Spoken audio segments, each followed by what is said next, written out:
पहले भी आपसे निवेदन किया जा चुका है।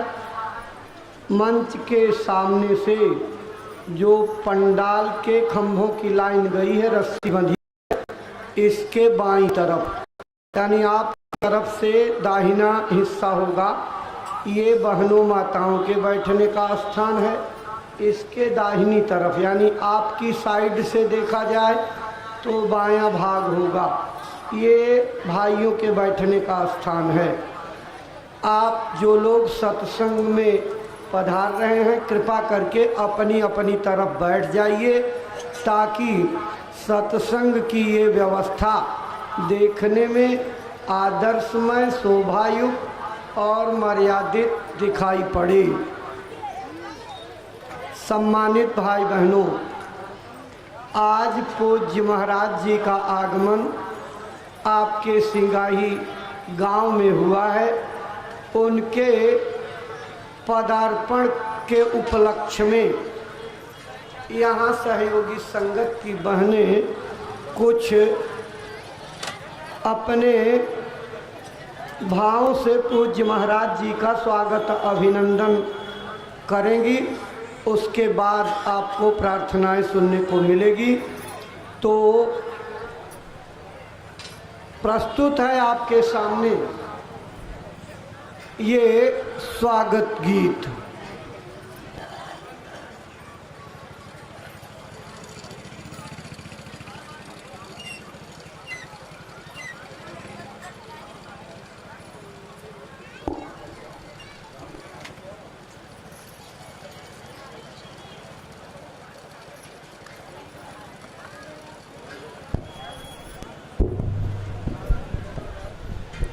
जय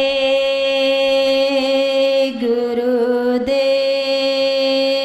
जय गुरुदेव, जय गुरुदेव, जय गुरुदेव। जय गुरुदेव नाम किसका? प्रभु का। जय गुरुदेव नाम किसका? प्रभु का। प्रभु का जगाया नाम। जय गुरुदेव। मालिक का प्यारा नाम। जय गुरुदेव। ये नाम नहीं इंसान का, ये नाम है भगवान का। ये काम नहीं इंसान का, ये काम है भगवान का। जय गुरुदेव, जय गुरुदेव। हम तुम्हारी राहों में बैठे हुए, हम तुम्हारी राहों में बैठे हुए, हम तुम्हारी राहों में बैठे हुए, हम तुम्हारी राहों में बैठे हुए। हाथों में लेहार लिए बैठे हुए, हाथों में लेहार लिए बैठे हुए, हम तुम्हारी राहों में बैठे हुए, हम तुम्हारी राहों में बैठे हुए। हार्दिक स्वागत करेंगे हम सभी, हार्दिक स्वागत करेंगे हम सभी। आने को मिटने ना देंगे हम सभी, आने को मिटने ना देंगे हम सभी। शान को झुकने ना देंगे हम सभी, शान को झुकने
प्रेमी भाई बहनों, अभी आप अभिनंदन गीत सुन रहे थे।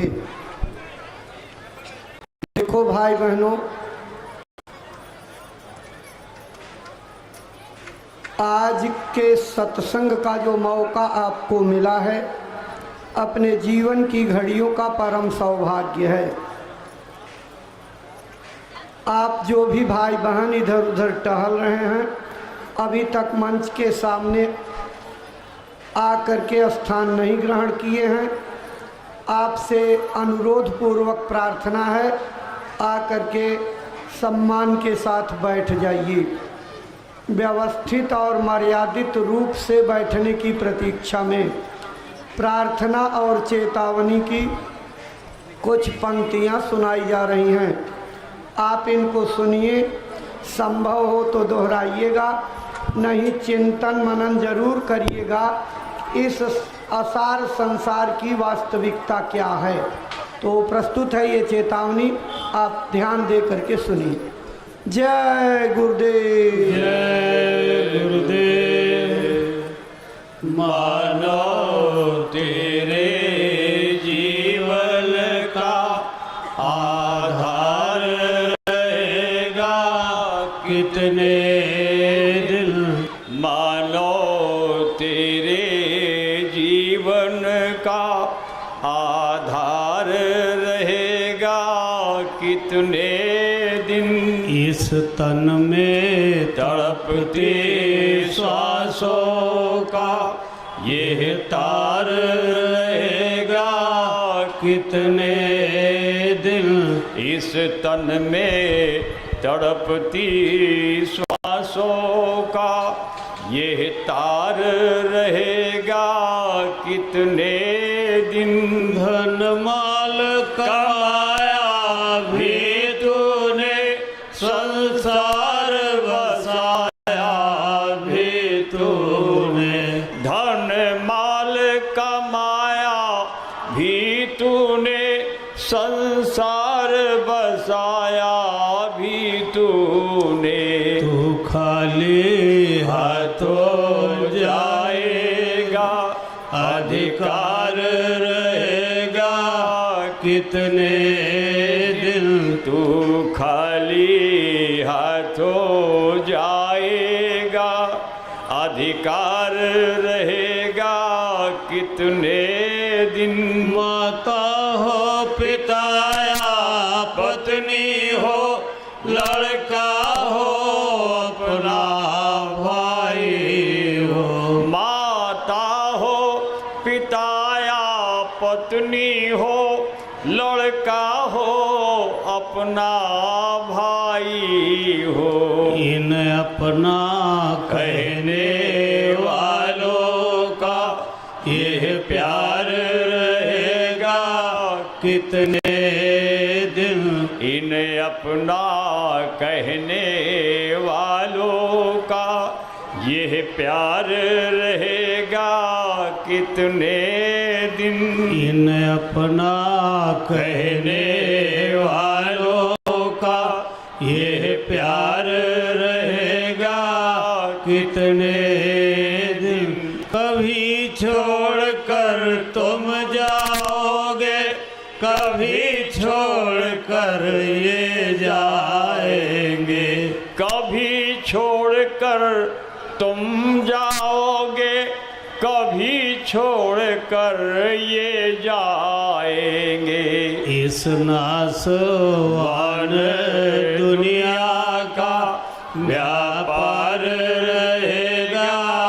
कितने दिन, इस नाशवान दुनिया का व्यापार रहेगा कितने दिन, क्यों ऐठ ऐठ कर चलता तू, किस मद में फूला फिरता तू, क्यों ऐठ ऐठ कर चलता तू, किस मद में फूला फिरता तू, ये नशा चढ़ा है जो तुझ पर ऐ यार रहेगा कितने कितने दिल ये नशा चढ़ा है जो तुझे पर ऐ यार रहेगा कितने दिन। इससे तो खोज गुरु की कर, अब वही तुझे बतलाएंगे। इससे तू खोज गुरु की कर, अब वही तुझे बतलाएंगे। इस पार रहेगा कितने दिन, उस पार रहेगा कितने दिन। इस पार रहेगा कितने दिन, उस पार रहेगा कितने दिन। मानो तेरे जीवन का आधार रहेगा कितने दिन। इस तन में तड़पती श्वासों का ये तार रहेगा कितने दिन। जय गुरुदेव। जय गुरुदेव।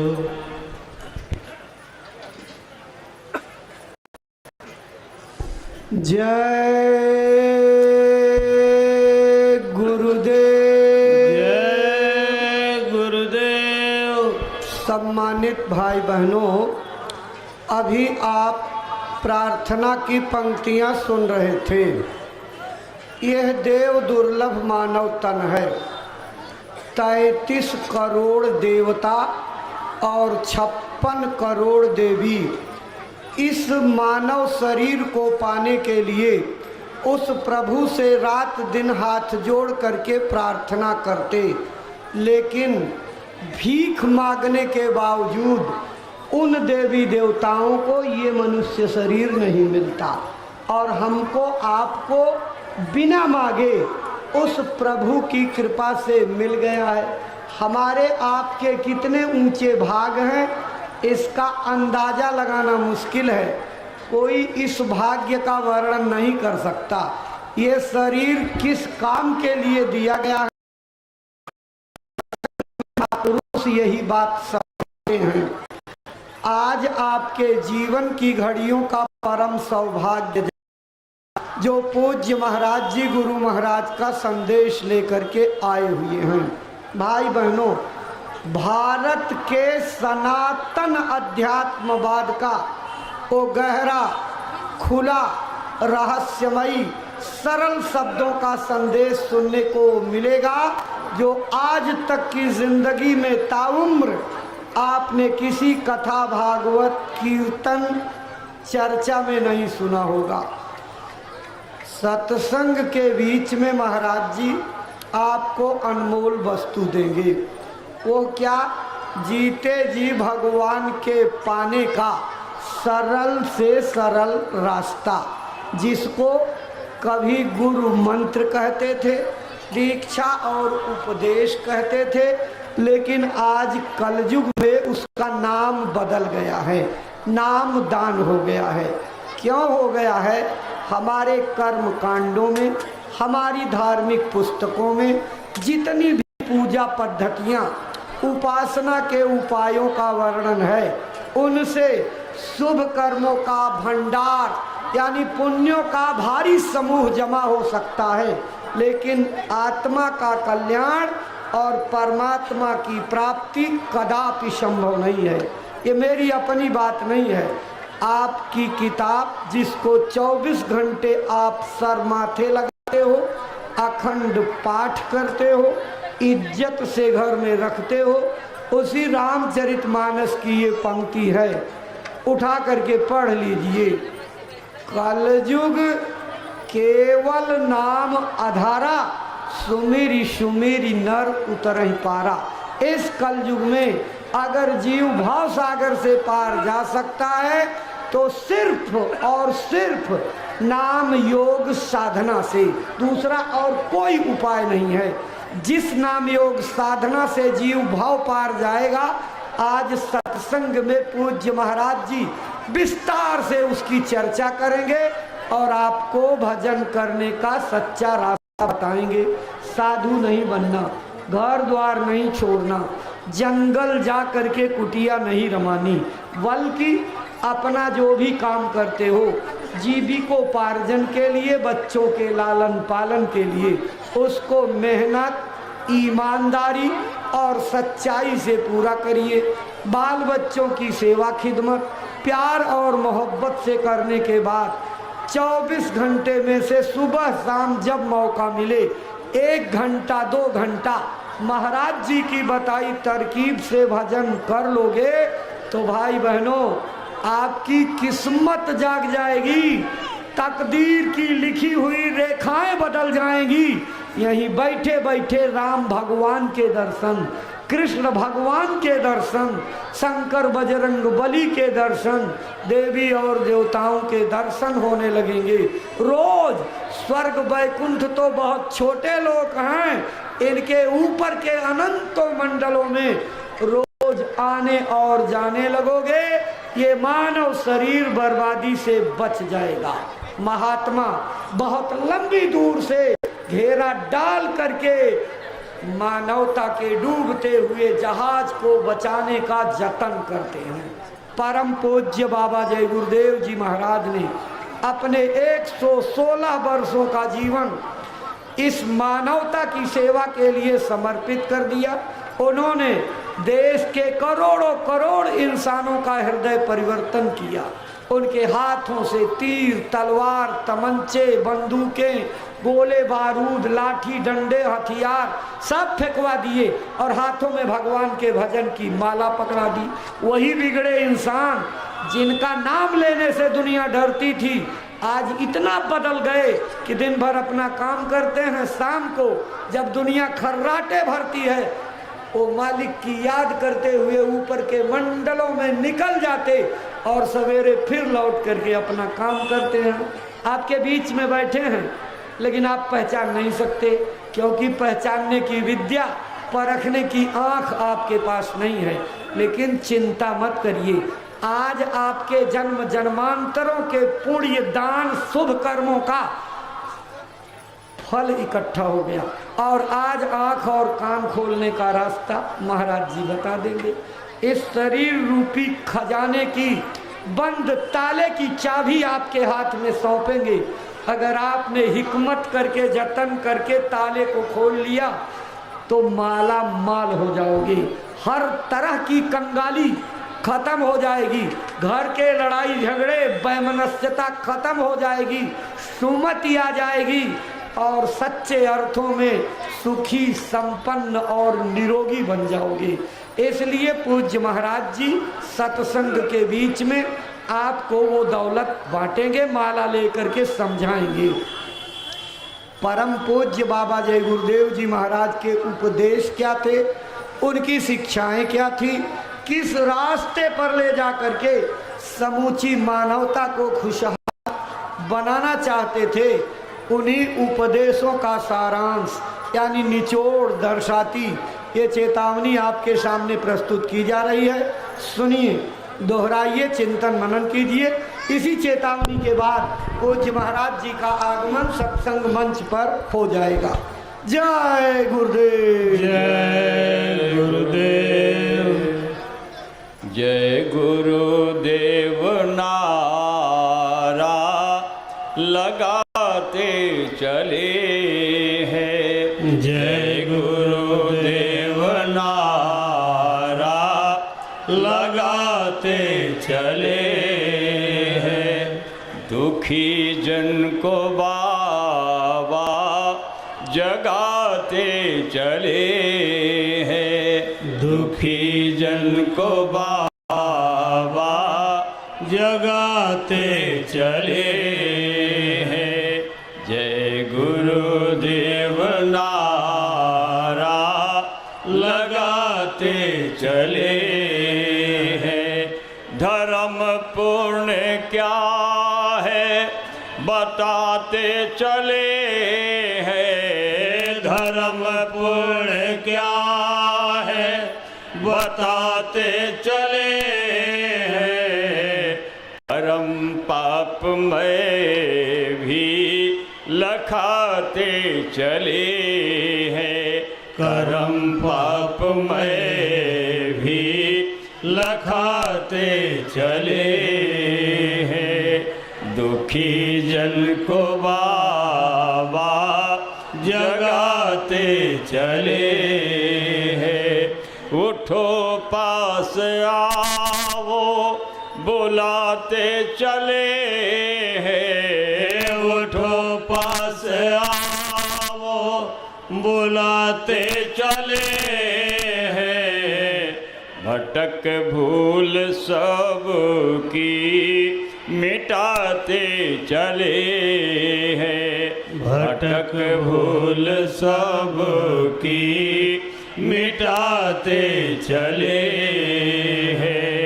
जय गुरुदेव नारा लगाते चले हैं। वो सतनाम क्या है सुनाते चले हैं, वो सतनाम क्या है सुनाते चले हैं। वो सतनाम क्या है सुनाते चले हैं।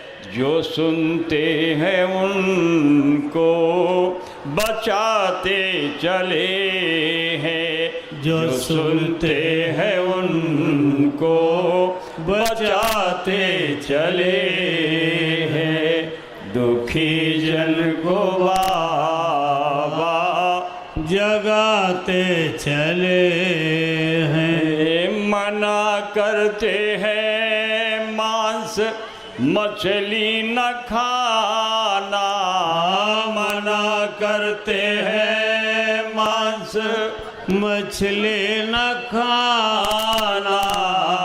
सुनो भाई बहनों इसे मत पकाना, सुनो भाई बहनों इसे मत पकाना। सभी अंडे बच्चे तू अपने समझना, सभी अंडे बच्चे तू अपने समझना। इन्हें भूल कर भी ना भूनना न तलना, इन्हें भूल कर भी ना भूनना न तलना। दया रूप मैया बुलाते चले हैं, दया रूप मैया बुलाते चले हैं। दया रूप मैया बुलाते चले हैं। जय गुरुदेव नारा लगाते चले हैं। अगर चाहते तुम प्रभु को हो पाना, अगर चाहते तुम प्रभु को हो पाना। मुसीबत से बचना जगत को बचाना, मुसीबत से बचना जगत को बचाना। तो मानो जो बातें हैं बाबा बताते, तो मानो जो बातें हैं बाबा बताते। मुसीबत तो सिर पर क्यों अपने हो लाते, मुसीबत तो सिर पर क्यों अपने हो लाते। बचाने को आए बचेंगे भले हैं, बचाने को आए बचेंगे भले हैं। दुखी जन को बाबा जगाते चले हैं। है गुरुवर के वारिस इन्हें आजमाओ, है गुरुवर के वारिस इन्हें आजमाओ। आए गुरु जी के वारिस इन्हें आजमाओ, आए गुरु जी के वारिस इन्हें आजमाओ। मिले नाम धन जो लगन से कमाओ, मिले नाम धन जो लगन से कमाओ। नशा नाम का अपने ऊपर चढ़ाओ, नशा नाम का अपने ऊपर चढ़ाओ। सिमट करके बाहर से भीतर को आओ, सिमट करके बाहर से भीतर को आओ। वही वो तुम्हारे लिए बस खड़े हैं, वही वो तुम्हारे लिए बस खड़े हैं। यही वो तुम्हारे लिए बस खड़े हैं। जय गुरुदेव नारा लगाते चले हैं, जय गुरुदेव भगवान का नाम गाओ, जय गुरुदेव भगवान का नाम गाओ। भविष्यत के दुख से बचो बचाओ, भविष्यत के दुख से बचो और बचाओ। बनो शाकाहारी सदाचार लाओ, बनो शाकाहारी सदाचार लाओ। जन जन को सदाचार सेवा सिखाओ, जन जन को सदाचार सेवा सिखाओ। गुरु डूबते को सहारा मिले हैं, गुरु डूबते को सहारा मिले हैं। गुरु डूबते को किनारा मिले हैं। गुरु डूबते को किनारा मिले हैं। जय गुरुदेव नारा लगाते चले हैं। दुखी जन को बाबा जगाते चले हैं। जय गुरुदेव।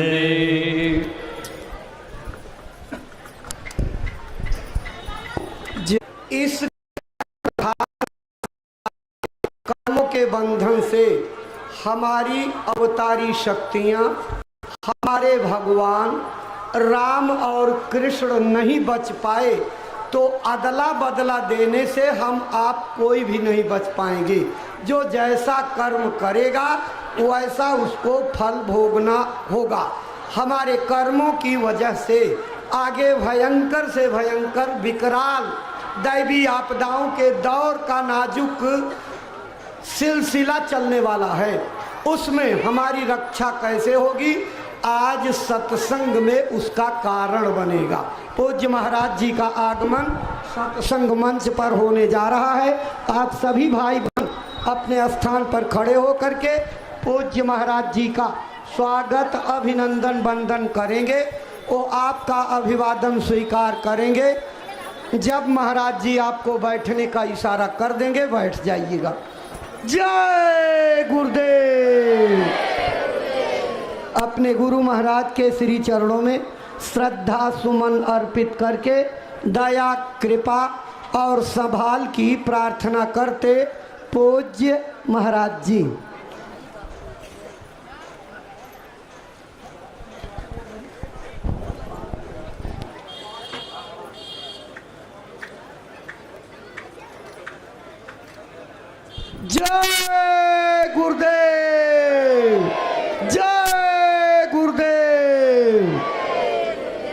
आपको बैठने का संकेत हो गया है, आप अपने स्थान पर बैठ जाइए। भाई बहनों, आप सबकी श्रद्धा भावनाओं को एकत्रित करके यहाँ के व्यवस्थापक सहयोगी गण अपने श्रद्धा सुमन अर्पित करके पूज्य महाराज जी का स्वागत अभिनंदन वंदन करते हुए जय गुरुदेव, जय गुरुदेव।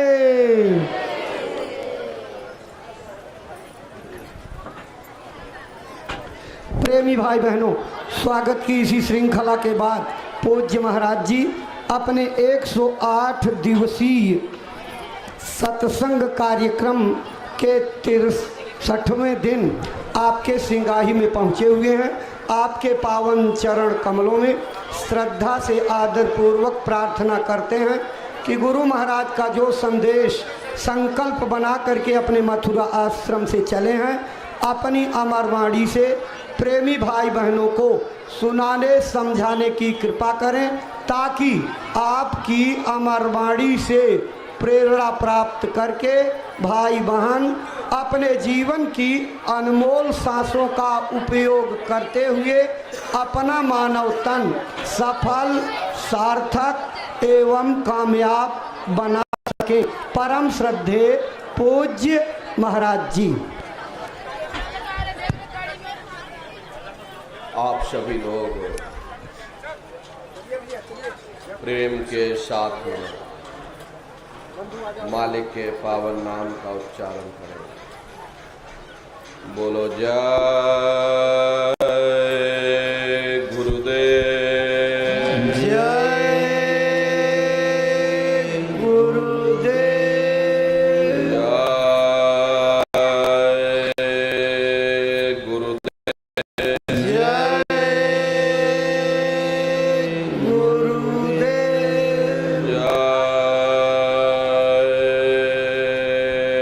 गुरुदेव, जय गुरुदेव।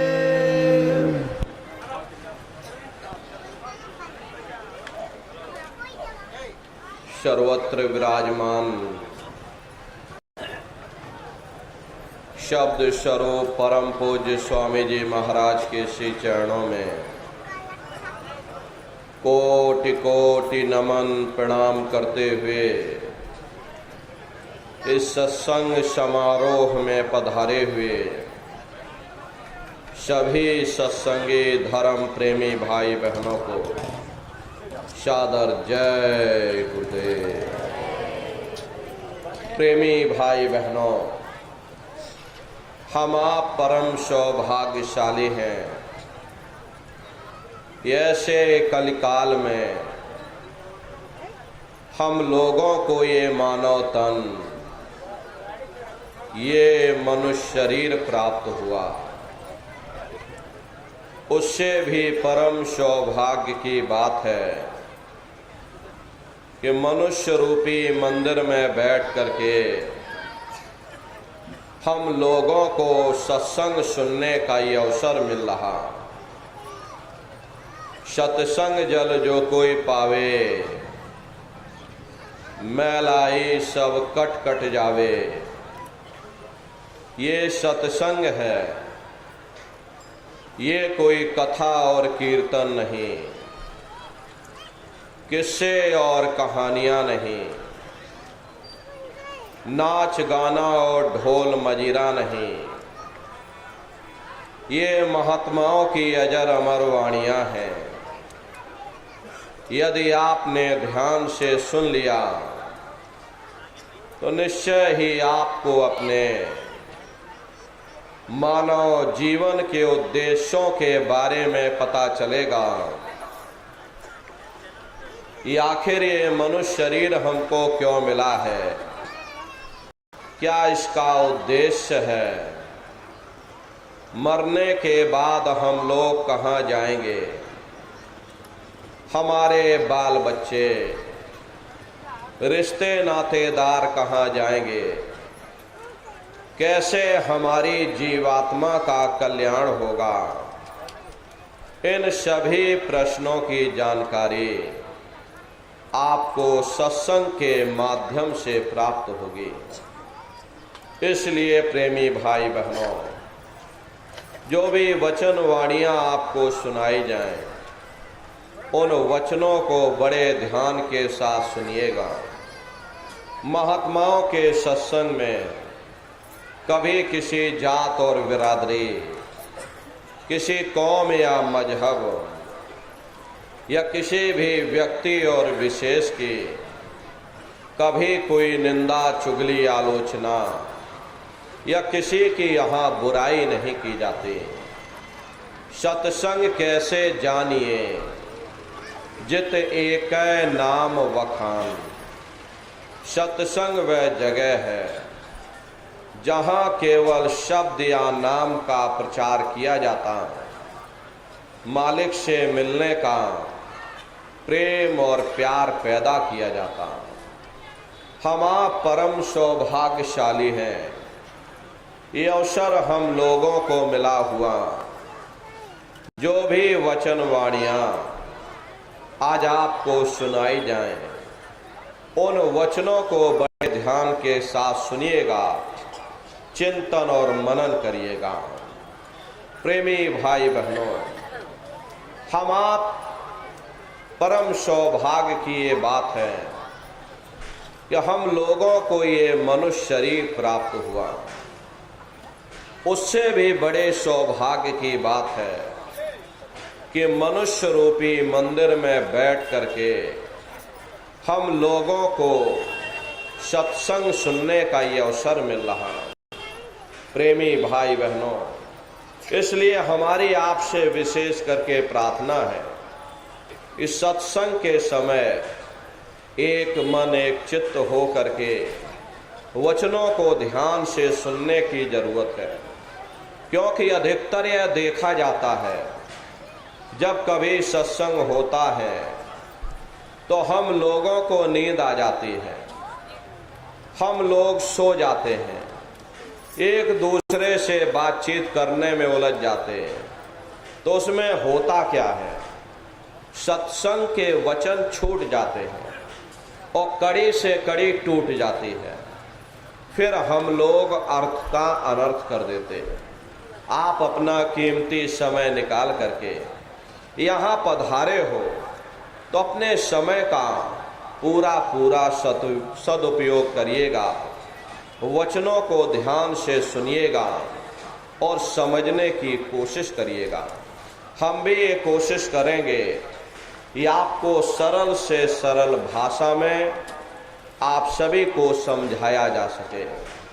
प्रेमी भाई बहनों, यह मनुष्य शरीर हम लोगों को बड़े सौभाग्य से प्राप्त हुआ। ये जीवन बहुत अनमोल है। उस परम पिता परमात्मा ने हमको यह जीवन केवल इसीलिए दिया है ताकि हम जीते जी उस प्रभु की भक्ति करके अपनी जीवात्मा का कल्याण करा सके। ये 5 तत्वों का पुतला, ये पंच भौतिक शरीर हम लोगों को एक निश्चित समय के लिए मिला हुआ। एक निश्चित समय को हम आप नहीं जानते हैं, किंतु जिसका ये मकान है, जिसका ये शरीर है, वो अवश्य ही जानता है। और समय पूरा हो जाने पर मकान मालिक जबरदस्ती इस मकान को खाली करवा लेगा। उस समय न ये जमीन जायदाद काम आएगी, ना ये धन और संपत्ति काम आएगी। जीवात्मा को निकाल करके इस शरीर से बाहर कर दिया जाएगा। ये शरीर हमारा आपका यहीं जमीन पर गिर पड़ेगा, क्योंकि जीवात्मा के निकल जाने के बाद में ये शरीर सिर्फ एक माटी का पुतला है, उससे ज्यादा कुछ भी नहीं। आप इस मिट्टी के पुतले को ले जा करके शमशान भूमि पर जला करके राख कर दोगे। हमारा आपका नाम, हमारे आपकी ये जात और बिरादरी जिसके लिए हम लोग इतना लड़ते और झगड़ते थे, ये रुतबा, ये शानो शौकत उसी शमशान भूमि पर जल करके राख हो जाएगी। महात्मा प्रेम से जीवों को समझाते हैं कि भाई मिली नरदेह यह तुमको, बनाओ काज कुछ अपना और पचो मत या इस जग में, जानियो रैन का सुपना। प्रेमी भाई बहनों, जैसे रात में हम लोग स्वप्न देखते हैं, हालांकि उस समय पर हमें स्वप्न सच मालूम पड़ता है, असली प्रतीत मालूम होता है, लेकिन जब हम लोग सुबह उठते हैं, जब हमारी आंखें खुलती हैं, तब हमें होश आता है कि नहीं भाई, हम तो स्वप्न देख रहे थे, ये सब भ्रम है। ठीक उसी प्रकार से ये दुनिया भी 10-20-100 साल का स्वप्न है। अब आप कहोगे हम जाग रहे, परंतु प्रेमी भाई बहनों, ऐसा हरगिज नहीं है। जिस दिन मौत का वक्त आएगा, हम लोग रोएंगे, हाय हाय करके चिल्लाएंगे कि हाय, हमने सारी जिंदगी यूं ही स्वप्न में गुजार दी, जागने का समय तो अभी आया था, जो कुछ करना था अभी करना था। लेकिन प्रेमी भाई बहनों, अब पछताए होत क्या, जब चिड़िया चुग गई खेत। महात्मा प्रेम से जीवों को समझाते हैं कि भाई देह और ग्रेह सब झूठा, भरम में काहे को खपना। ये घर बार हमारा अपना नहीं, ये पराया देश है, ये शराय खाना है, ये मुसाफिर खाना है।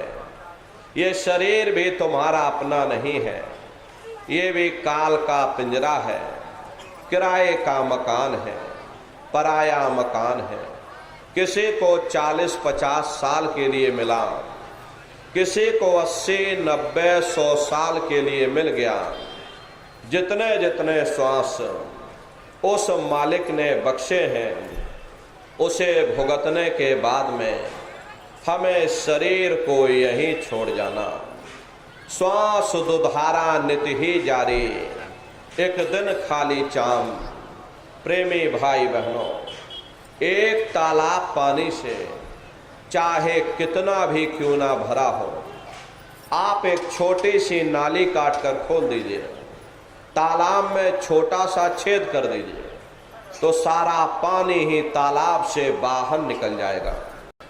ठीक उसी प्रकार से हमारा ये शरीर भी श्वासों का भंडार है, और जब तक श्वासों का भंडार जारी है, तब तक हम दुनिया के काम काज में उलझे हुए, दुनिया के कारोबार में हम आप फंसे हुए। लेकिन जिस वक्त ये श्वासों का भंडार खाली होगा, अरे टेलीफोन खड़क जाएंगे, तार पहुंच जाएंगे, संदेश पहुंच जाएंगे, सब रिश्ते नातेदार, सब कुटुंब परिवार वाले, सब अड़ोस पड़ोस वाले मिनटों सेकंडों में इकट्ठा हो जाएंगे। प्रेमी भाई बहनों, अरे जिस शरीर से तुम इतना प्रेम किया करते थे, रात दिन साबुन से मल मल करके नहाते थे, उसे कोई एक रात भी घर में रखने को तैयार नहीं होता। कंधों पर लटका करके शमशान भूमि पर छोड़ करके आ जाते हैं। हिंदू लोग तिनका तोड़ाते हैं, जैसे तिनका टूट गया, तेरा मेरा रिश्ता नाता टूट गया। मुसलमान सिख या ईसाई लोग खाक की मिट्टी कब्र में डाल देते कि जो मेरे लिए खाक की मिट्टी है, वह मेरे लिए तू है। मामूली कष्ट नहीं होता, मौत के समय में घन घोर पीड़ा होती है। जनमत मरत दुसह दुख हुई। सहजो बाई ने बयान किया है कि सहजो मौत आईया, अंग अंग दिया तोड़, और हिया जरे छाती फटे, उठे पीर घनघोर। गुरु महाराज सत्संग में फरमाते थे कि जैसे 1,00,000 बिच्छू एक साथ मिल करके हमारे शरीर पर डंक मारे, उससे भी लाखों करोड़ों गुना ज्यादा मौत के समय में दर्द होता है। जब मृत्यु आती है तो किस तरह से प्राण निकलते हैं, प्राणों के निकलने की क्या प्रक्रिया होती है, पहले उसे आप अच्छी तरह से समझिए। सिमटत भास श्वास उठ जावे, और प्राण पति जब सिमट समावे, उस समय हमारी ये श्वासें रुक जाती, शरीर की चेतना पीछे सिमटने लगती है, तो सबसे पहले गुदा चक्र टूटता है, क्योंकि गुदा चक्र में पृथ्वी का वास होता है। गुदा चक्र टूट करके ऊपर इंद्रिय चक्र में समा जाता है। इंद्रिय चक्र में जल का वास होता है, यानी जल ने पृथ्वी को घोल दिया। फिर जब इंद्रिय चक्र टूटेगा तो ऊपर नाभि चक्र में समा जाएगा। नाभि चक्र में अग्नि का वास होता है, यानी अग्नि ने जल को सुखा दिया। ये नीचे से सिमटाव होता है, नीचे से ऊपर की ओर सिमटाव होता है। पैरों के तलवे से लेकर के सिर की चोटी तक सिमटाव होता है। फिर जब ये नाभि चक्र टूटेगा तो हृदय चक्र में समा जाएगा। हृदय चक्र में वायु का वास होता है, यानी वायु ने अग्नि को अपने में समाहित किया, और इस तरह से वायु आकाश में उड़ गई। ये आंखों की पुतलियां ऊपर पलट जाती हैं, मुंह खुला का खुला रह जाता है। महात्मा प्रेम से जीवों को समझाते हैं कि भाई जब यह कर्म कला उपजावे, बुद्धि सुरत की आन दबावे, जब यह जीवात्मा पांचों तत्वों को लांग करके जल पृथ्वी अग्नि वायु आकाश पांचों तत्वों को लांग करके ऊपर आती है, तो काल दाढ़ में पानी, और जब ढर के नैनन से पानी, जब काल अपनी दाढ़ में दबाता है तो उस समय नेत्रों से पानी निकलता है। इंद्रियां टूट टूट करके चकनाचूर हो जाती हैं। सब रिश्ते नातेदार खड़े रह जाएंगे। लगे टकटकी दिखे न भाई, वाही समय को करे सहाय। उस समय जीव टकटकी लगाकर देखता है कि कोई मेरी मदद कर दे, कोई मेरी सहायता कर दे, कोई मुझे बचा ले। लेकिन प्रेमी भाई बहनों, सब नात रिश्तेदार खड़े रह जाते हैं, भाई बंधु सब देखते रह जाते हैं, डॉक्टर वैद और हकीम सब घेरे रह जाते हैं, लेकिन उस समय पर आपको कोई बचा नहीं पाता। यमदूत आते हैं, प्राणों की डोरी को तोड़ देते हैं और जीवात्मा को खींच करके इस शरीर से बाहर कर दिया जाता है। जैसे जीवात्मा शरीर से अलग हुई, ये शरीर हमारा मिट्टी हो जाता। फिर इस मिट्टी को एक रात अपने घर में कोई रखने को तैयार नहीं होता। अरे आपके कितने भी सगे संबंधी क्यों ना हो, खास नात रिश्तेदार क्यों ना हो, लेकिन एक रात कोई घर में मट्टी रखने के लिए तैयार नहीं होते। कहते भाई जल्दी करो जल्दी करो, अब इनकी शक्ल देखने में हमको डर लग रहा, जल्दी से बाजार से कफन खरीद के लाओ, जल्दी से लकड़ियां खरीद के लाओ, जल्दी से चिता तैयार करो, इनको घर में से जल्दी से उठा ले जाओ, वहीं शमशान भूमि पर जला देना। ये जो घर में इनके कपड़े लत्ते पड़े हुए, हर इनके कपड़े लत्ते भी उठा ले जाओ, वहीं शमशान भूमि पर जला देना। जिस बिस्तर पर ये लेटे रहे, ये बिस्तर भी अशुद्ध हो गया। अब इनकी छुई हुई चीज हमको घर में एक नहीं चाहिए, इसलिए इनका बिस्तर भी उठा ले जाओ, वहीं शमशान भूमि पर जला देना।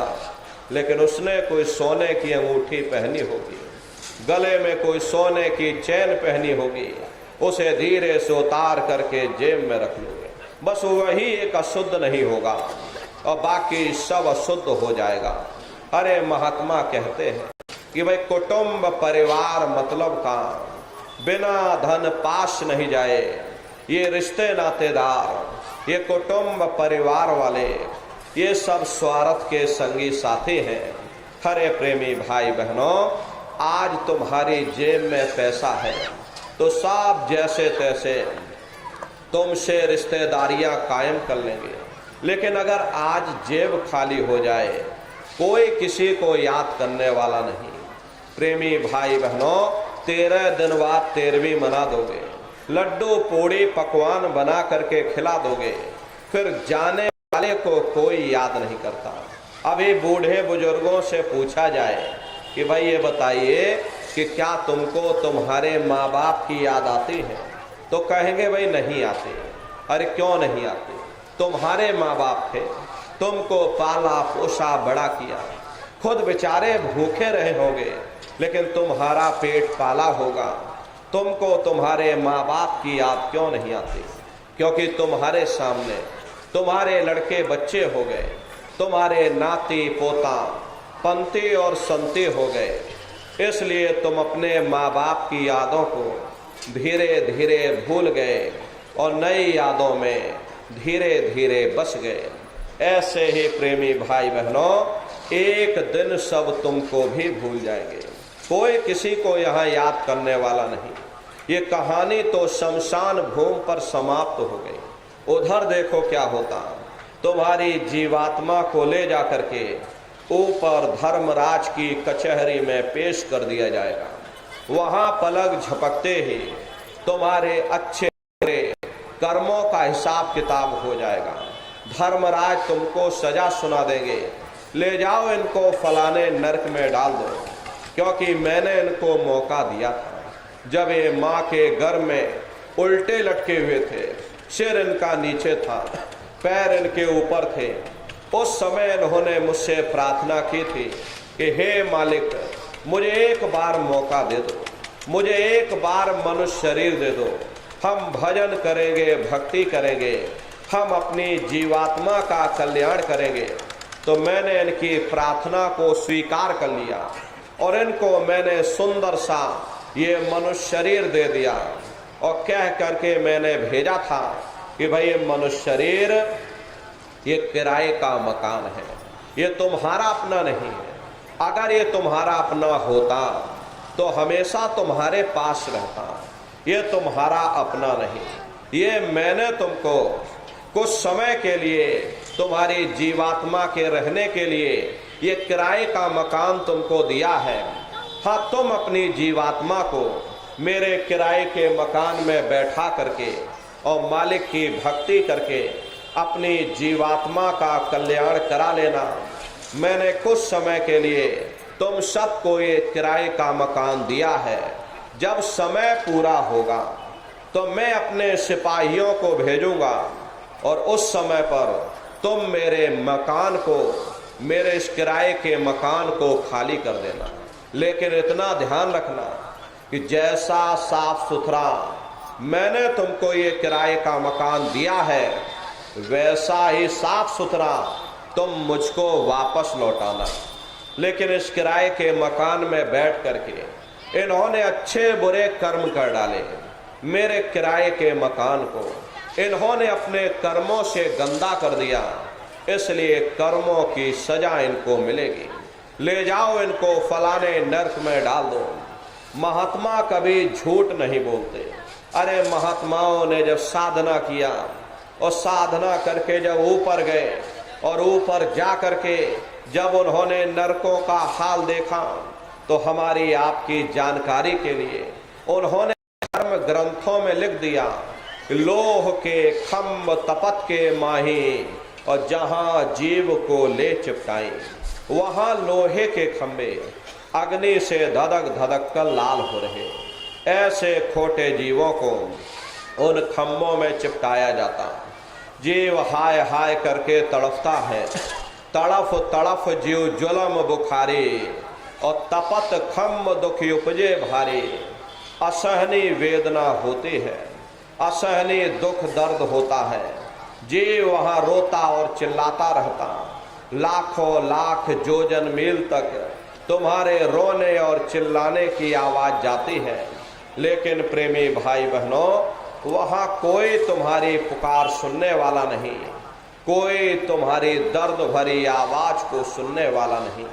हरे महात्मा कहते हैं कि वही नर के अनेक अनेऔर हैं, कहाँ लग कहूँ बखान, दुख भोगते यह जीव जो जाने जो भोग समान। कहते वह एक नरक नहीं, ऐसे वहां पर अनेकों अनेक नरक बने हुए, अलग अलग खोटे पाप कर्मों के वहां पर अलग अलग नरक बने हुए। ये जीव अपने अपने कर्म के अनुसार अनंतों अनंत युगों तक, वर्षों की बात नहीं कर रहे, अनंतों अनंत युगों तक जीव नरकों की यातनाओं को भोगता रहता, और नरकों की यातनाएं भोगने के बाद में इसी जीवात्मा को सीधे मनुष्य शरीर नहीं दिया जाता, बल्कि इसे 4 खान 84 लाख योनियों में डाल दिया जाता। जैसे बच्चा होता है, अब बच्चा पहले कक्षा 1 पास करेगा, फिर कक्षा 2 में जाएगा, ऐसे वहां पर भी पूरा चैनल बना हुआ। नरकों की यातनाओं को भोगने के बाद में इन्हीं जीवों को 4 खान 84 लाख योनियों में डाल दिया जाता। प्रेमी भाई बहनों, ये 4 खान 84 लाख योनियां, ये कोई मामूली योनियां नहीं होती। 4 खान का मतलब होता है अंडज, पिंडज, उपमज, स्थावर, ये 4 खाने होती हैं। पहली श्रेणी तो इन पेड़ पौधों की आती है जिनके अंदर पानी का तत्व मौजूद होता है।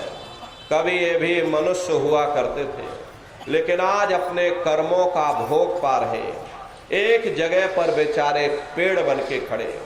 दूसरी श्रेणी कीड़े मकोड़ों की आती है जिनके अंदर पृथ्वी और अग्नि का तत्व मौजूद होता है।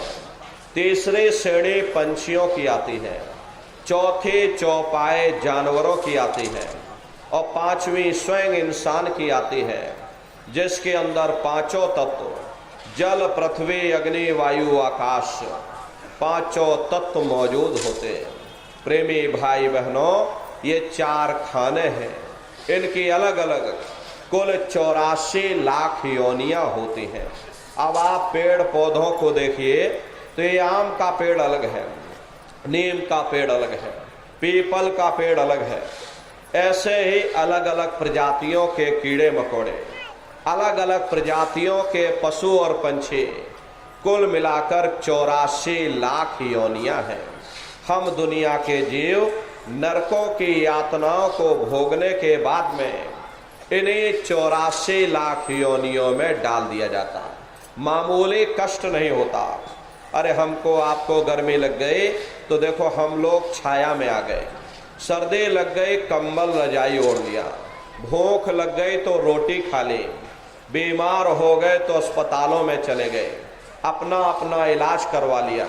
लेकिन देखो उन जानवरों को, क्या गर्मी, क्या सर्दी, क्या बरसात, एक एक रोटी के टुकड़े के लिए बेचारे दर बदर रोड पर भटकते रहते हैं। किसी का हाथ कट गया, किसी का पैर कट गया, किसी को जीते जी काट डाला, मुर्गी की गर्दन ही मरोड़ डाली।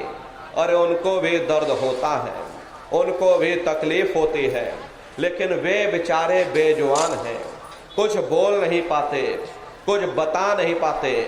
हम लोगों के अंदर जुबान है, हम लोग बोल बता देते, वे सिर्फ रोते और चिल्लाते रहते हैं। अरे मादा बिच्छू होती है, मादा बिच्छू की मौत कैसे होती है?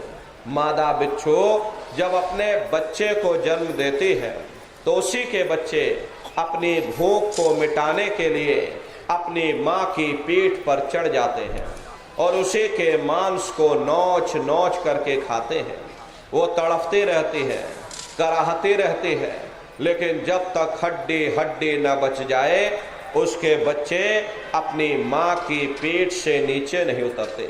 ऐसे न जाने कितने जीव जंतु इस संसार में भरे पड़े हुए, अरे कई जन्म भय कीट पतंगा, कई जन्म भय मीन कुरंगा, कई जन्म पंखी सरपयो, कई जन्म है वर वृक्ष जोयो, मिल जगदीश मिलन के वरिया, और चिरंकार यह देश सजरिया। करोड़ों करोड़ युगों से हम आप नरकों की यातनाओं को भोगने के बाद फिर कभी कीड़े पतंगों की योनि में, कभी पेड़ पौधों की योनि में, तो कभी पशु और पंछियों की योनि में भटका खाते। प्रेमी भाई बहनों, 84 लाख योनियों की सबसे जो आखिरी योनि होती है वो गाय और बैल की योनि होती है। गाय स्त्री का रूप लेती है और बैल पुरुष का रूप लेते हैं। ये 84 लाख योनियों की सबसे आखिरी योनि यानी अंतिम पायदान होता है। उसके बाद तब जाकर के हम लोगों को दोबारा फिर से मनुष्य शरीर प्राप्त होता।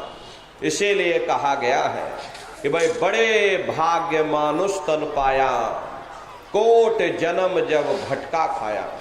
कोटान कोट जन्म जन्मांतरों तक अलग अलग योनियों में भटकने के बाद में तब बड़े सौभाग्य से तुम लोगों को ये मनुष्य शरीर प्राप्त हुआ। लेकिन बड़े अफसोस की बात है कि जैसे किसी को हीरा मिल गया, उसे हीरे की परख नहीं, उसने हीरे को गधे के गले में बांध दिया। ठीक उसी प्रकार से ये मनुष्य शरीर उत्तम से उत्तम है, लेकिन इंसान इसकी कद्र नहीं करता। खाने पीने ऐसो इशरत में अपने कीमती समय को और श्वासों की पूंजी को बर्बाद कर देता।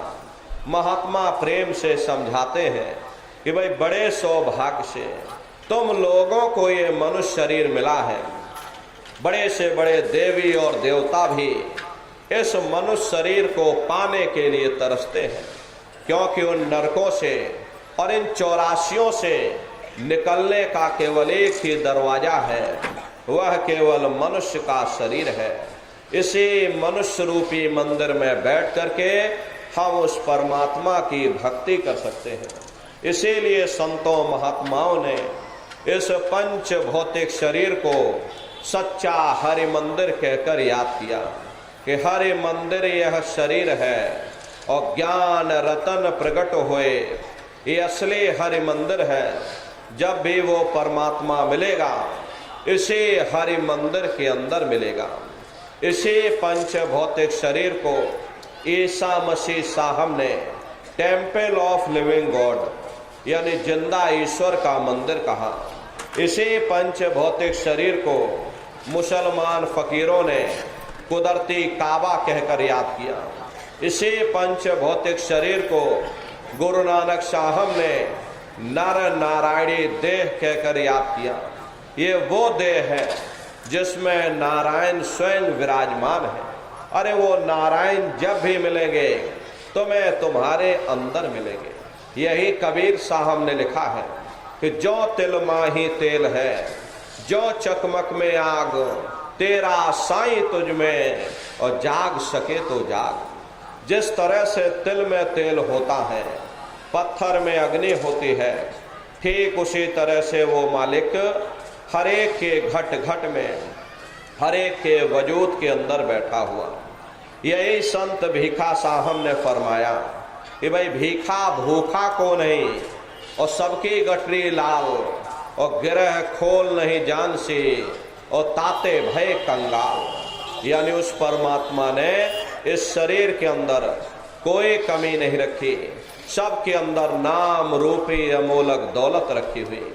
यही आपकी धर्म पुस्तकों में भी लिखा है कि अरे मोकू का धूड़े रे बंदे, मैं तो तेरे पास में, ना तीरथ में ना मूरत में, मैं तो हूँ विश्वास में।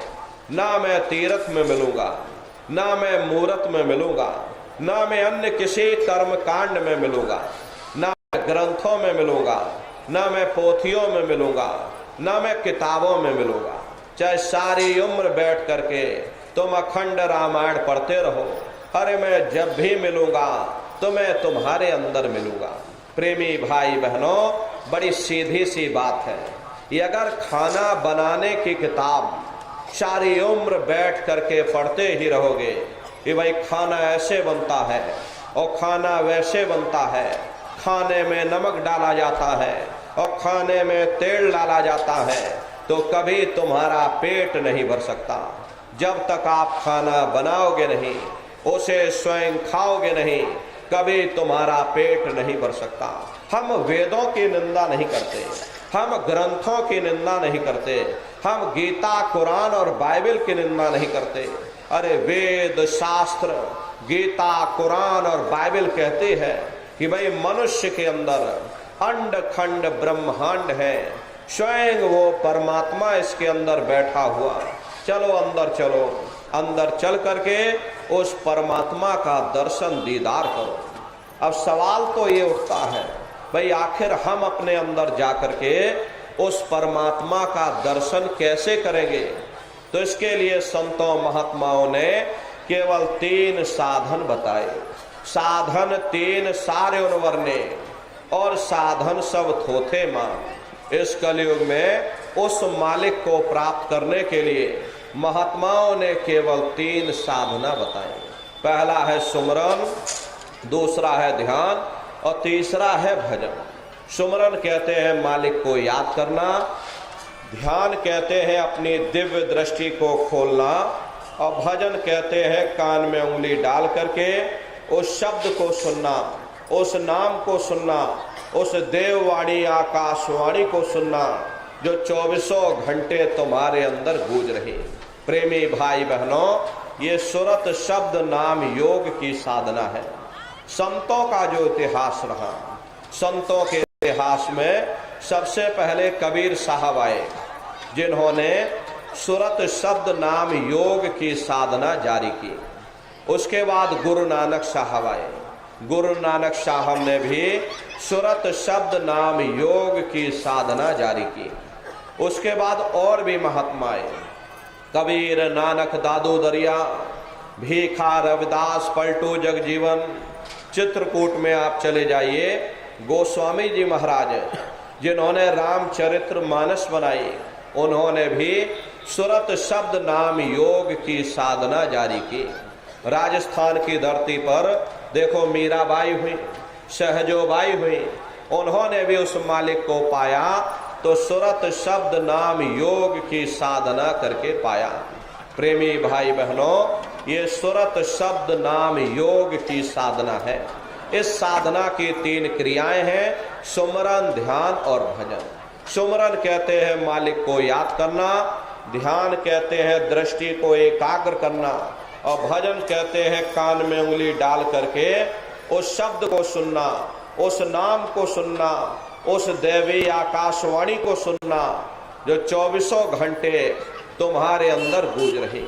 तो प्रेमी भाई बहनों, ये सुरत शब्द नाम योग की साधना है। सुरत कहते हैं जीवात्मा को और शब्द कहते हैं उस आवाज को जिसको पकड़ करके ये जीवात्माएं ऊपर से नीचे मृत लोक में आई हैं।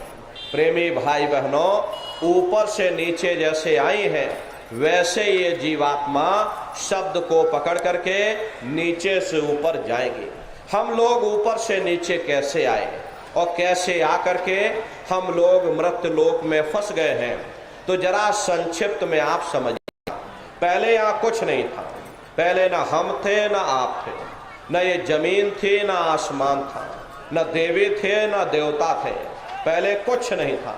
तो पहले कौन था? आपकी धर्म पुस्तकों में लिखा है कि एक अनीय अनामा अविसच्चिदानंद प्रभु धामा। वो एक अनीय अनामी महाप्रभु अपने अनामी धाम में अखंड राज किया करते थे। उस मालिक की मौज मर्जी उठी, उन्होंने सबसे पहले 3 लोकों का विस्तार किया, यानी अगम लोक, अलख लोक और सत्य लोक। अगम लोक में अगम पुरुष को बैठाया, अलख लोक में अलख पुरुष को और सतलोक में सतपुरुष भगवान को बैठा दिया। काफी समय जब बीत गया तो नीचे की रचनाओं का विस्तार सतपुरुष भगवान ने अपनी मौज मर्जी से किया। उन्होंने अपनी आवाज पर अनंतों अनंत ब्रह्मांडों की रचना की और अपने 16 पुत्रों को नीचे उतार दिया। निरंजन भगवान, जिनको दुनिया ईश्वर कहती है, सत्पुरुष भगवान के ये सबसे छोटे पुत्र हैं। इन 16 पुत्रों ने नीचे आकर घनघोर तपस्या की और अपने पिता को प्रसन्न करके, यानी सत्पुरुष भगवान को प्रसन्न करके, उन्हीं के जैसा वरदान के रूप में राज्य मांग लिया। राज चेतन पर किया जाता है, जड़ पर नहीं किया जाता। इसीलिए इन्हें रूहों का छोटा सा भंडार वरदान के रूप में दे दिया गया।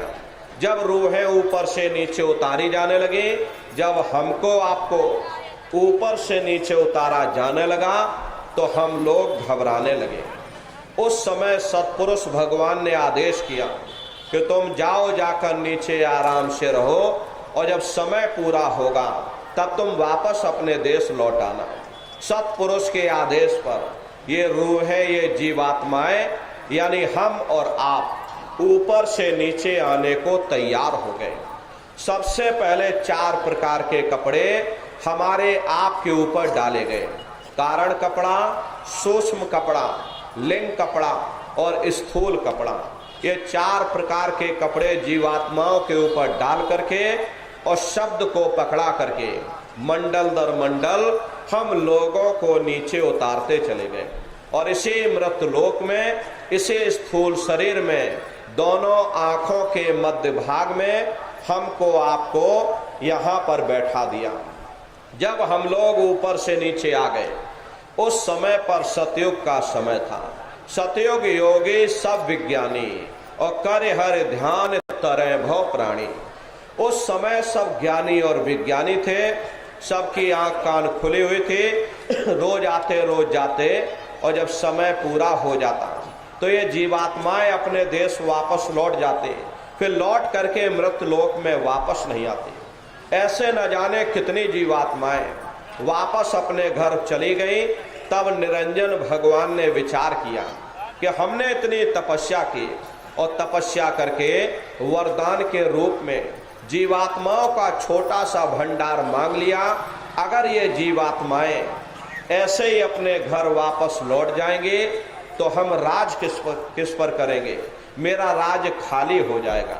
तो उन्होंने बड़ी होशियारी के साथ यहाँ कर्मों का विधान बना दिया, और कर्मों का विधान बना करके हम जीवात्माओं को सुना दिया गया कि भाई ये पुण्य कर्म है, ये पाप कर्म है, ये शुभ कर्म है, ये अशुभ कर्म है।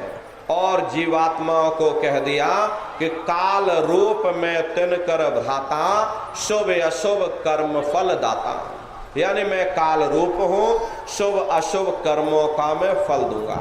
यानी कर्म करने की स्वतंत्रता हमको आपको दे दी, फल देने का अधिकार इन्होंने अपने हाथों में रख लिया। अब धीरे धीरे जीवात्माएं कर्मों की बेड़ियों में जकड़ती चली गई। जिस नाम की डोरी को पकड़ करके, जिस शब्द को पकड़ करके ये जीवात्माएं ऊपर से नीचे आई थी, कर्मों के कारण वो शब्द हाथ से छूट गया। तब से लेके आज तक न जाने कितने युग और कल्प बीत गए, हम लोग यहीं पर भटका खा रहे हैं। अगर वो नाम की डोरी हाथ में आ जाए, वो शब्द की डोरी हाथ में आ जाए, तो शब्द कर्म की रेख कटावे और शब्द शब्द में जाय मिलावे। शब्द वो साबुन है जो तुम्हारे कर्मों को साफ कर देगा और तुम्हें शब्द दर शब्द, मंजिल दर मंजिल अपने घर वापस पहुंचा देगा। तो प्रेमी भाई बहनों, ये सुरत शब्द नाम योग की साधना है। इस साधना की 3 क्रियाएं हैं, सुमरन, ध्यान और भजन। तो कैसे आप लोग सुमरन करोगे, कैसे आप लोग ध्यान करोगे और कैसे आप लोग भजन करोगे, जरा अच्छी तरह से समझिएगा और फिर घर पर बैठ करके करिएगा। तो सबसे पहले सुमरन कैसे किया जाएगा? सुमरन करने के लिए एक माला आप लोग ले लेना। ये देखिए प्रेमी भाई बहनों, 108 दाने की ये माला है। अपने अपने घरों में बैठ करके बाहर से अपनी आंख को बंद कर देना। दोनों आंखों के मध्य भाग में अपने ध्यान को रोक करके और दाने दाने पर जय गुरुदेव नाम का उच्चारण करिएगा। हर दाने पर जय गुरुदेव नाम, हर दाने पर जय गुरुदेव नाम, जय गुरुदेव जय गुरुदेव जय गुरुदेव। कुल 108 बार करिएगा। दोबारा इसी जगह फिर वापस आ जाओगे। जब आप जय गुरुदेव नाम का उच्चारण करोगे तो दोनों आंखों के मध्य भाग में अपने ध्यान को रोक करके और दाने दाने पर जय गुरुदेव नाम का उच्चारण करिएगा, जिसको आप याद कर रहे हो।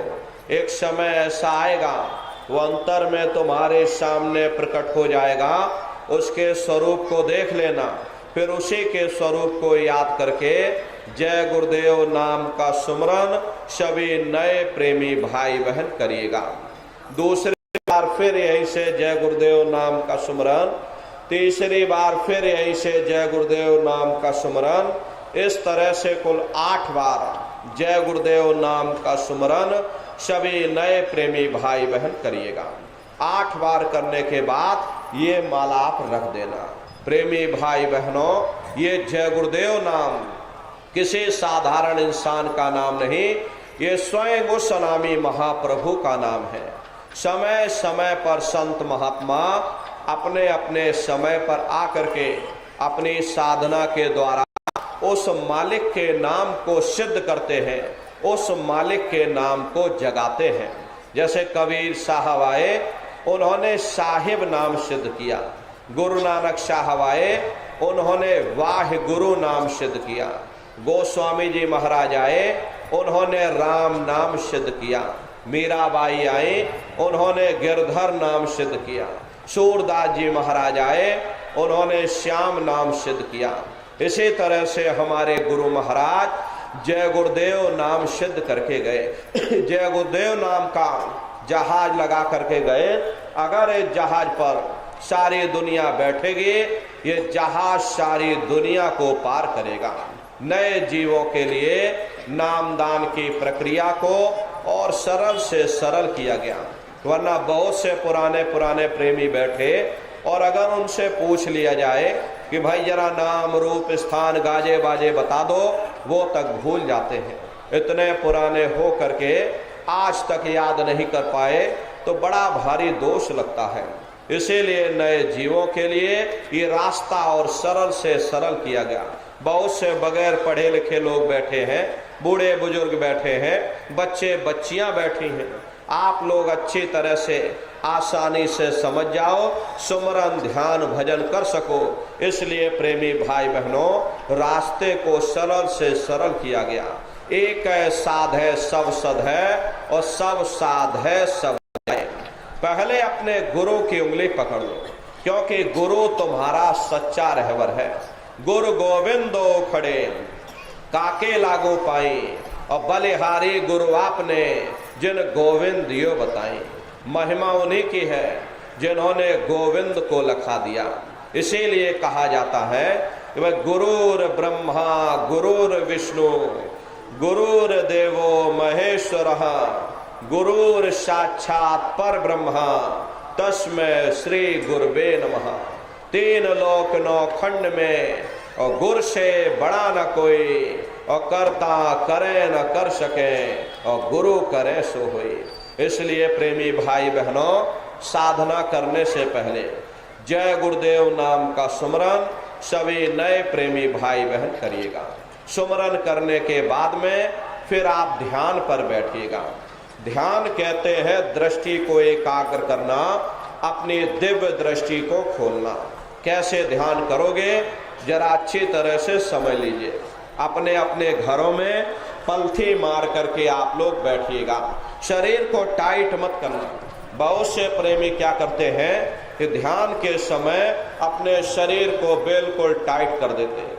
यदि आप अपने शरीर को टाइट कर दोगे तो ये शरीर आपका थक जाएगा और फिर शरीर ढीला पड़ जाएगा। इसलिए पहले से ही अपने शरीर को बिल्कुल ढीला छोड़ दो। जितना आराम से आप लोग बैठोगे उतना आपके लिए अच्छा रहेगा। तो ढीले बदन से आराम से बैठिएगा। आंखों को धीरे से बंद कर देना। इन आंखों पर भी कोई जोर मत देना। जैसे सोते समय धीरे से आंख को बंद करते हो, ऐसे धीरे से अपनी आंखों को बंद कर देना। दोनों आंखों के मध्य भाग में दूर सामने देखिएगा तो सामने आपको अंधेरा दिखाई पड़ेगा।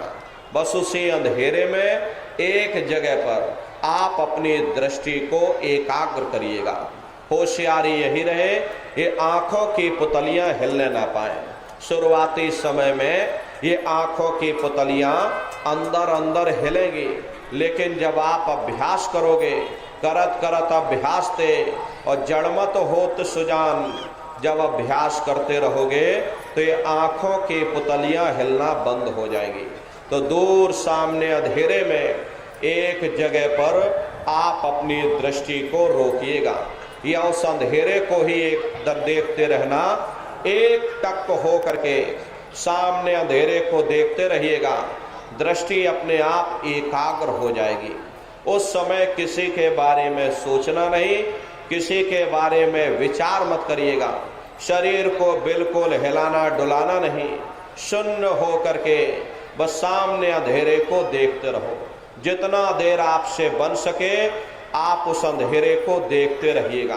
देखते देखते देखते देखते आपकी दृष्टि अंधेरे में रुक जाएगी और जैसे ही आपकी दृष्टि उस अंधेरे में एकाग्र होगी तो सुई की नोक के बराबर काले में भी काला बिंदु, बड़ा चमकीला बिंदु होगा, तारे की तरह चमचम चमचम चमकेगा, वो सामने आपको दिखाई पड़ जाएगा।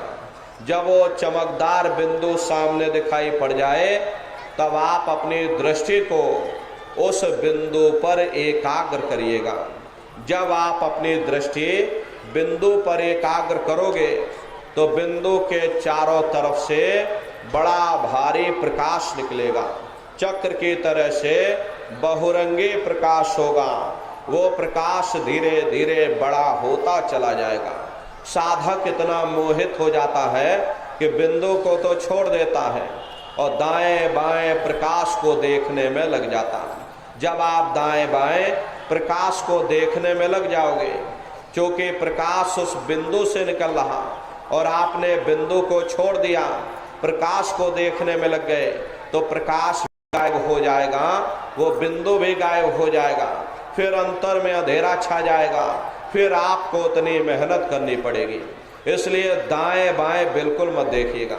आपका निशाना उस बिंदु पर टिका रहे जिसमें से वो प्रकाश निकल रहा।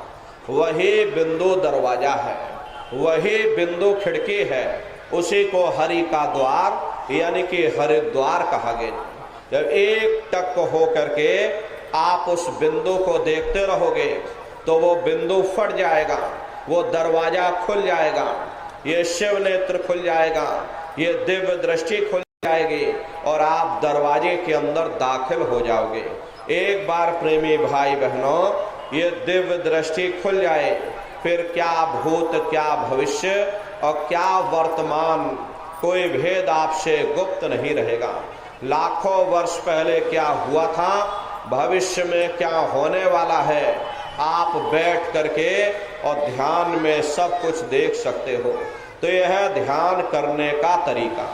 और तीसरा है भजन। गाने बजाने का नाम भजन नहीं है, नाच गाना और ढोल मजीरा का नाम भजन नहीं है। भजन कहते हो उस रूहानी आवाज को सुनना जिसको पकड़ करके ये जीवात्मा ऊपर से नीचे आई थी, उसी आवाज को पकड़ने का नाम भजन है। अब कैसे भजन करोगे जरा अच्छी तरह से आप लोग समझिए। ये दोनों उंगली कानों में डाल करके ये कानों को बंद कर लेना। कान इसीलिए बंद किए जाते ताकि बाहर की कोई आवाज हम लोगों को सुनाई न पड़े। अपनी सुविधा से बैठिएगा।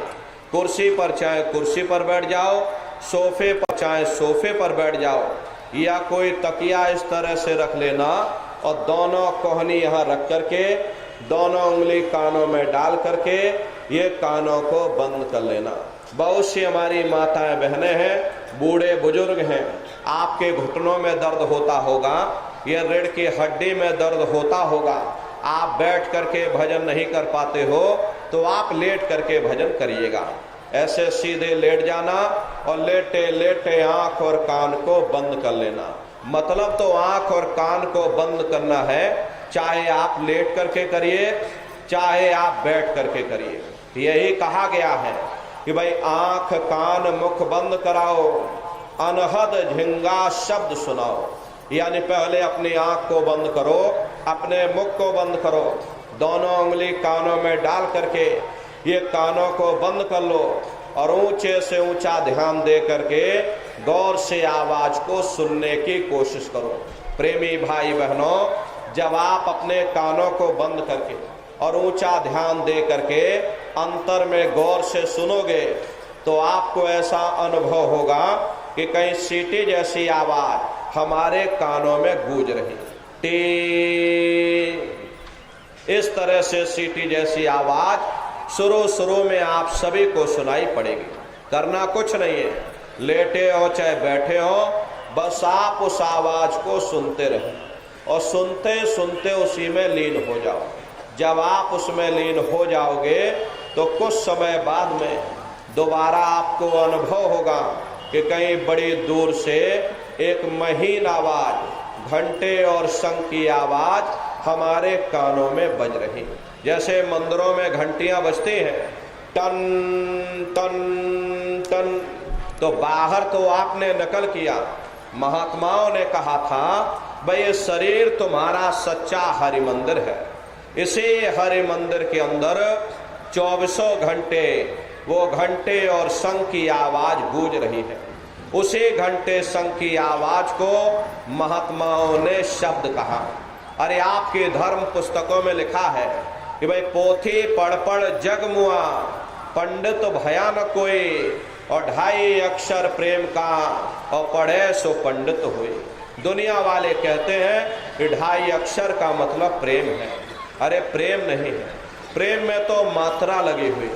यहाँ पर जिस 2.5 अक्षर का वर्णन उन महात्माओं ने किया है वो है शब्द शा, आदा, बा और दा। उसी शब्द को महात्माओं ने नाम कहा। कलयुग जोग न यज्ञ न ज्ञाना, एक आधार नाम गुण गाना।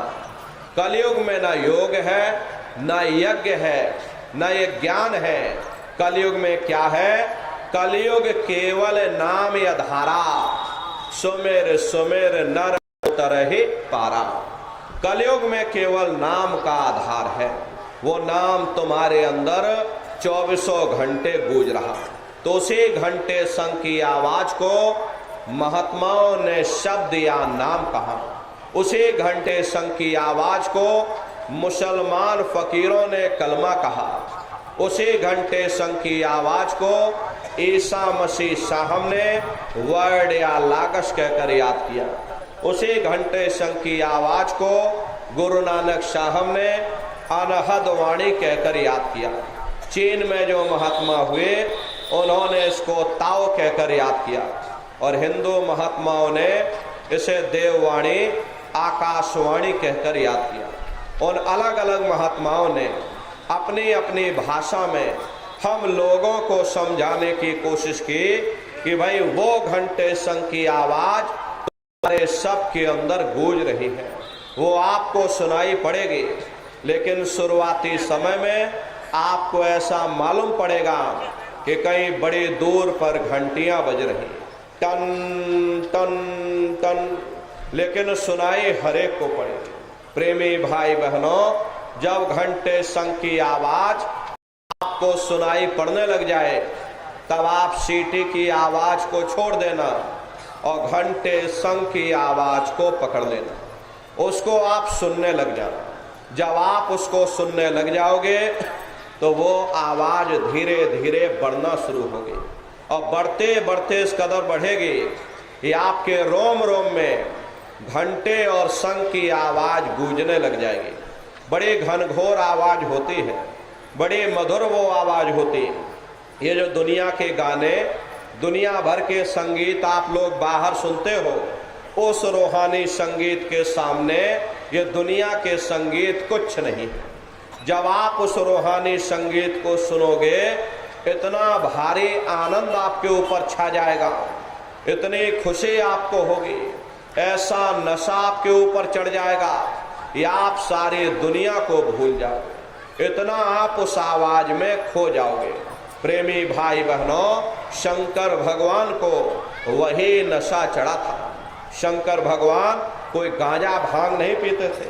ये तो हमने आपने शंकर भगवान को भी बदनाम कर दिया कि शंकर भगवान गांजा भांग पीते थे तो चलो हम भी गांजा भांग पिए। लेकिन नारियों, शंकर भगवान ने कभी गांजा भांग नहीं पिया। शंकर भगवान जिस नशे में लीन रहते थे वो नाम का नशा था, वो ध्यान का नशा था, वो भक्ति का नशा था। जब आप उस आवाज को सुनोगे तो आपको भी वो नशा चढ़ जाएगा, क्योंकि उस आवाज में चुंबक है। जब आप उस आवाज को सुनोगे तो वो आवाज आपको अपनी ओर खींचेगी, और जब खिंचाव होगा तो जीवात्मा का फैला हुआ प्रकाश ये 9 दरवाजों से सिमटने लगेगा। अब ये 9 द्वार कौन कौन से हैं? देखो प्रेमी भाई बहनों, अच्छी तरह समझिएगा, ये बहुत बड़ा विज्ञान है। दुनिया का विज्ञान जब समाप्त हो जाएगा तो ये विज्ञान प्रारंभ होगा। तो 9 दरवाजे कौन कौन से हैं? 2 आंख, 2 कान, 2 नाक के सुराख, 1 मुंह और 2 मलमूत्र का रास्ता। ये शरीर के 9 दरवाजे हैं। सबसे पहला दरवाजा गुदा चक्र आता है। गुदा चक्र में गणेश जी वास करते हैं। गणेश जी वहाँ के मालिक हैं। ये 4 दल का कवल है। यहाँ पर पृथ्वी तत्व पाया जाता है। उसके ऊपर इंद्रिय चक्र आता है। इंद्रिय चक्र में ब्रह्मा जी वास करते हैं। ये 6 दल का कवल है। यहाँ पर जल तत्व पाया जाता है। उसके ऊपर ये नाभि चक्र आता है। नाभि चक्र में विष्णु जी वास करते हैं। ये 8 दल का कवल है। यहाँ पर अग्नि तत्व पाया जाता है। उसके ऊपर ये हृदय चक्र आता है। हृदय चक्र में शिव जी वास करते हैं। ये 12 दल का कवल है। यहाँ पर वायु तत्व पाया जाता है। वास तो वो ऊपरी मंडलों में करते हैं, लेकिन उनका प्रकाश, उनकी किरणें इन चक्रों पर पड़ती हैं। उसी के ऊपर एक कंठ चक्र आता है। यहाँ पर आद्या महाशक्ति की किरणें पड़ती हैं और ये 16 दल का कवल है।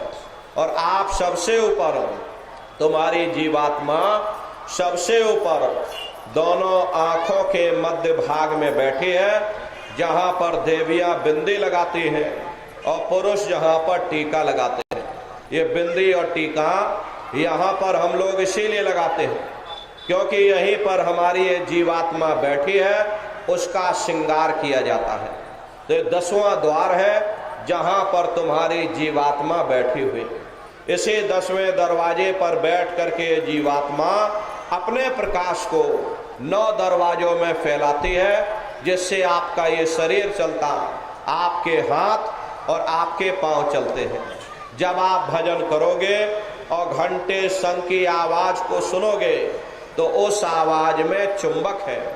वो आवाज आपको अपनी ओर खींचेगी, और जब खिंचाव होगा तो जीवात्मा का फैला हुआ प्रकाश 9 दरवाजों से सिमट करके यही 10वें दरवाजे पर इकट्ठा हो जाएगा।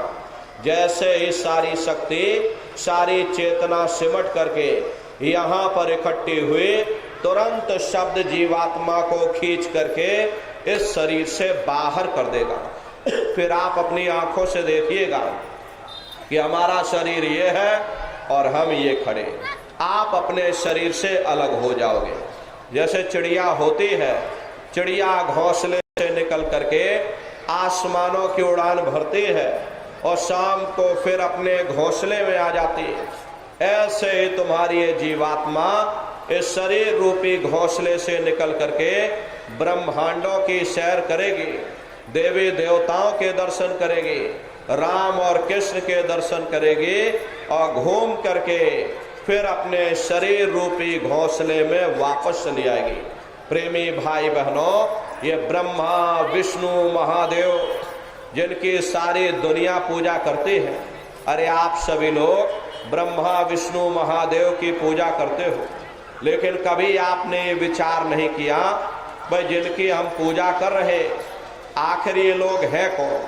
आपने बहुत कथाएं सुनी होंगी, बहुत भागवतों में आप लोग गए भी होंगे, लेकिन कभी आपने ये नहीं सोचा भाई जिनकी सारी दुनिया पूजा कर रही, आखिर ये ब्रह्मा विष्णु महादेव कौन है, ये कहाँ पर रहते हैं, ये क्या काम करते हैं, इनके माँ